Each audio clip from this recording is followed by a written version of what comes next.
राधे राधे। आइए एक शिव भजन सुनते हैं। शिव हो उतरब पार कामन विधिना, हर हो उतरब पार कामन विधिना। शिव हो उतरब पार कामन विधिना। रोपब में धतुरा तोड़ब बेल पाते, रोपब में धतुरा तोड़ब बेल पाते। पूजबे महादेव के, पूजबे महादेव के, गौरी के साथ कामन विधिना। शिव हो उतरब पार कामन विधिना, हर हो उतरब पार कामन विधिना। डगमग नैया पड़ल बीच धार, डगमग नैया पड़ल बीच धार।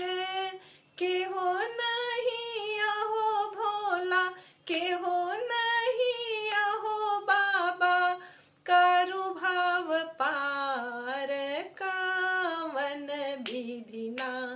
शिव हो उतरब पार कामन विधिना, हर हो उतरब पार कामन विधिना।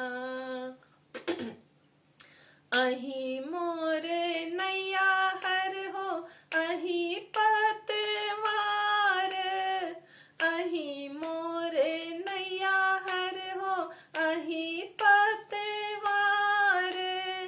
अही मोर अहो भोला, अही मोर अहो भोला, करु भाव पार कामन विधिना। शिव हो उतरब पार कामन विधिना, हर हो उतरब पार कामन विधिना।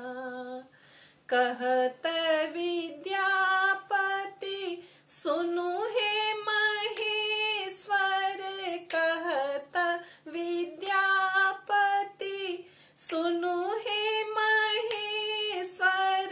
दारिद्र हरण करूं, दारिद्र हरण करूं, मेटहूं कलेश कामन विधिना। शिव हो उतरब पार कामन विधिना, हर हो उतरब पार कामन विधिना। शिव हो उतरब पार कामन विधिना। अगर ये शिव भजन पसंद आए तो चैनल को लाइक करिए, सब्सक्राइब करिए और शेयर करिए।